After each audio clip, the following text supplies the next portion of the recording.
আজকে আমি একটি রুগী দেখাবো। আজকে বৃষ্টির দিন, আমার আসার কথা ছিল না, তবুও আমি আসলাম শুধুমাত্র ইনার জন্যে, ইনাকে দেখার জন্যে।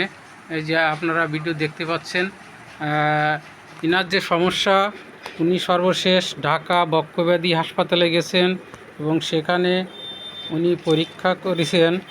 পরীক্ষা করার পরে যে রিপোর্ট, সেই report left lung mass CT guided FNA positive for malignant cell small cell carcinoma. এখন উনি আমার কাছে আসছেন।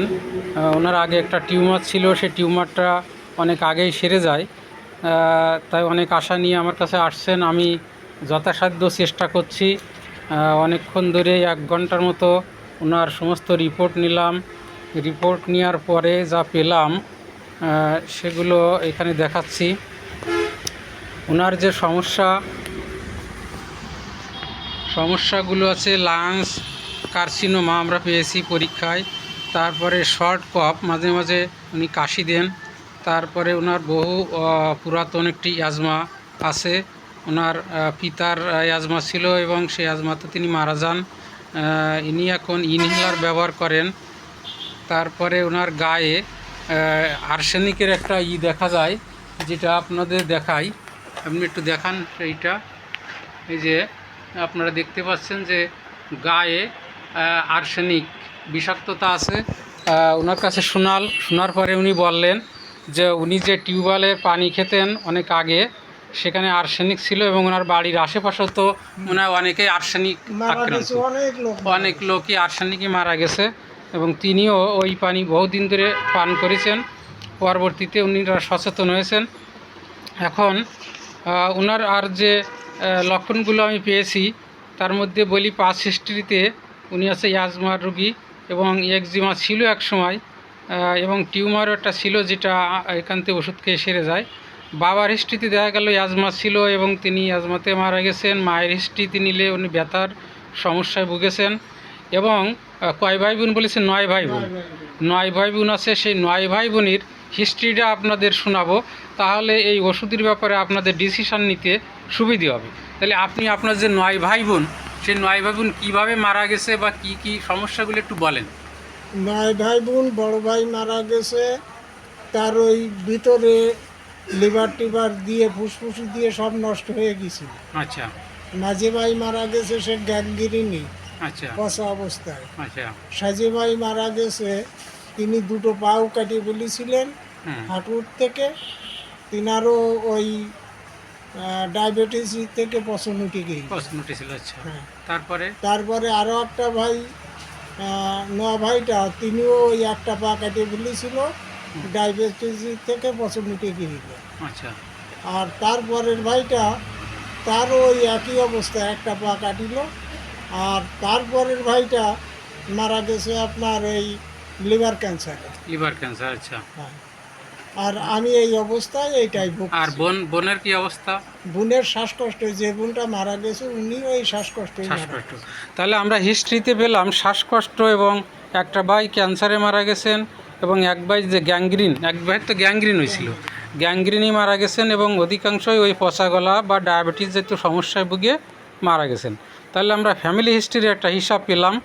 এখন বর্তমান যে শরীর, উনি ইমাসিয়েটেড, অর্থাৎ দিন দিন শুকিয়ে যাচ্ছেন। আপনার আগে কত কেজি ওজন ছিলেন? আমি আগে ছিলাম আছে 66 কেজি। এখন কত কেজি আছেন? 42। এখন উনি 42 কেজি। তার মানে প্রতিদিন নিয়ত উনি শুকিয়ে যাচ্ছেন। ওনার ঠান্ডাতে যে অ্যাজমাটা ছিল, উনি প্রথম দিকে ঠান্ডায় বাড়তো জিনিসটা, পরবর্তীতে এখন ন্যাচারাল হয়ে গেছে। এখন সিজন পরিবর্তনের সাথে সাথে এগুলো বাড়ে, এবং উনি প্রকৃত থার্স্টলেস আছেন, পিপাসা কম। প্রথম দিকে উনি মাংস খুব পছন্দ করতেন, এবং ওনার আগে তামাক খাওয়ার একটা খুব প্রচণ্ড নেশা ছিল, তাই তো? আপনি আগে বিড়ি সিগারেট খেতেন? হ্যাঁ, খেতাম। দিনে কয় প্যাকেট লাগতো? 3 প্যাকেট লাগতো, প্রতিদিন 3 প্যাকেট বিড়ি সিগারেট লাগতো। পরবর্তীতে 19টা ছেড়ে দিয়েছেন, তবে বর্তমানে মানে মাঝে মাঝে গুল ব্যবহার করেন। এখন হালকা গুল ব্যবহার করেন। এই হচ্ছে ওনার হিস্ট্রি। উনি কিছুদিন আগে উনি কোনো খাবার সহ্য করতে পারছিলেন না, মানে বমি হচ্ছিল, নাউসিয়া ছিল। এখন সেটা আবার একটু কেটে গেছে। এবং অন্যান্য স্থিতি ঘুম ওনার সবসময় কম, একটু লিট কম, এবং তিনি মানসির ভয় পান, বিশেষ করে সাপ বা কুকুর বা বজ্রপাত, এগুলো তিনি প্রচণ্ড ভয় পান। তিনি বজ্রপাতের ভয় বেশি পান, কারণ হিসেবে বলেছেন যে এতে সময় দেয় না, এই জন্য তিনি ভয় পান। এবং তার প্রচণ্ড রাগ আছে, বিশেষ করে যদি কেউ অন্যায় দেখেন তাহলে তিনি সহ্য করতে পারেন না, তাই ইনজাস্টিস ইনটলারেবল এবং অবস্টিনেট আছে প্রচণ্ড, অর্থাৎ তিনি যা বলেন তা করেই ছাড়েন, তা আজ হোক আর কাল হোক। আপনি এই কথা বলেছেন তো, হ্যাঁ, বলেছি। যে আজ হোক আর কাল হোক উনি যা বলবেন তা করেই ছাড়বেন। এই হচ্ছে তার হিস্ট্রি। আর এদিকে আছে ওনার পায়খানায় 1-2 বার হয়, স্বাভাবিক আছে, আমের সমস্যা নাই। আর ওনার লেফট সাইড, অর্থাৎ ওনার যে লাঞ্চে যে সমস্যা দেখা যাচ্ছে সেটা হচ্ছে বাম সাইডে, এবং উনি বাম কাতে শুলে বা লাঞ্চে যদি চাপ পড়ে শয়নের সময় তাহলে এটা বেশি সমস্যা হয়। এই জন্য উনি ডান কাতে শুলে একটু ডান কাতে শুলে আপনি আরাম বোধ করেন। এবং আরেকটা বলেছেন যে আপনি যদি পিটির পরে মানে শীত হয়ে শোন তাহলে আপনার দম আটকে আসে, হ্যাঁ, খুব কষ্ট হয়। শীত হয়ে উনি শুতে পারেন না, শীত হয়ে শুলে উনি খুব কষ্ট হয়। ওনার নিউমোনিয়ার সমস্যা ছিল ছোটোবেলায়, ঠান্ডার সমস্যা। আর উনি গরমে বেশ ভালো বোধ করেন, যখন কাশি টাশি হয় তখন একটু গরম চাটা খেলে ওইটা বেশ উপশম হয়। এ হচ্ছে ওনার হিস্ট্রি। এখন ওনার হিস্ট্রির পরে আমি সমস্ত কিছু দেখে যে ওষুধ সিলেক্ট করলাম সেটা হচ্ছে কার্সিনোসিন। কার্সিনোসিন এখন আপনাদের এই ভিডিওটা দেওয়ার উদ্দেশ্য হচ্ছে, উনি যেহেতু একটি দুরারোগ্য ব্যাধিতে আক্রান্ত, সেহেতু উনি এই পৃথিবীতে কেউ তো ছেড়ে যেতে চায় না, সবাই সুস্থ সুন্দর জীবনযাপন করতে চায়। এখন আপনারা যদি আমাকে হেল্প করেন, আমার যদি কোনো এই ওষুধ নির্বাচনে কোনো ভুল থাকে, তাহলে আপনারা যারা অভিজ্ঞ আছেন তারা এই ভিডিওটি দেখার পরে আমাকে যদি কমেন্টে জানান, তাহলে এবং একটি রুগী যদি তাতে উপকৃত হয় তাহলে সেটাই জনকল্যাণমূলক কাজ হবে, এবং ডাক্তার হিসেবে আমাদের সেটাই কাম্য। সেই জন্যে আমি কার্সিনোসিন এই জন্যই দিলাম।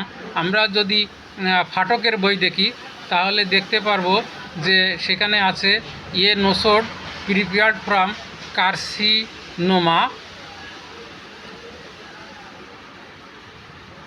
carcinoma is claimed to act favorably, modifying the cases in which there is a history of carcinoma or the disease itself exists. আমি মূলত এই ইসের পরেই ওনার যে ওষুধটা নির্বাচন করলাম তা এরপরেই ডাক্তার ফাটক সাহেব তিনি এটা কি সাজেস্ট করেছেন, এই জন্য আমি এই ওষুধটাকেই চয়েস করে নিলাম। এছাড়া আমার আরও যে ওষুধগুলো আসছে তাতে আর্সেনিক অ্যালবামের লক্ষণ আছে, যেহেতু আর্সেনিক বিষাক্ততা আছে সেখানে আর্সেনিক অ্যালবাম, এই যে আর্সেনিক অ্যালবামের লক্ষণ আছে, কার্সিনোসিন লক্ষণ আছে, এবং আমরা দেখতে পাচ্ছি যে কার্সিনোসিন 1 নম্বর, এবং সিরিনাম আছে, আর্সেনিক অ্যালবাম আছে কন্ডুরাঙ্গ বা কোনিয়াম হাইড্রাস্টিস্ক্যান, এই ওষুধগুলো এখানে আসে। কার্সিনোসিনকেই আমি ফার্স্ট চয়েস করলাম। পরবর্তী দেখা যাক এই ওষুধ দিচ্ছি কী উপকার হয়, আমরা পরবর্তীতে জানাবো। Thank you.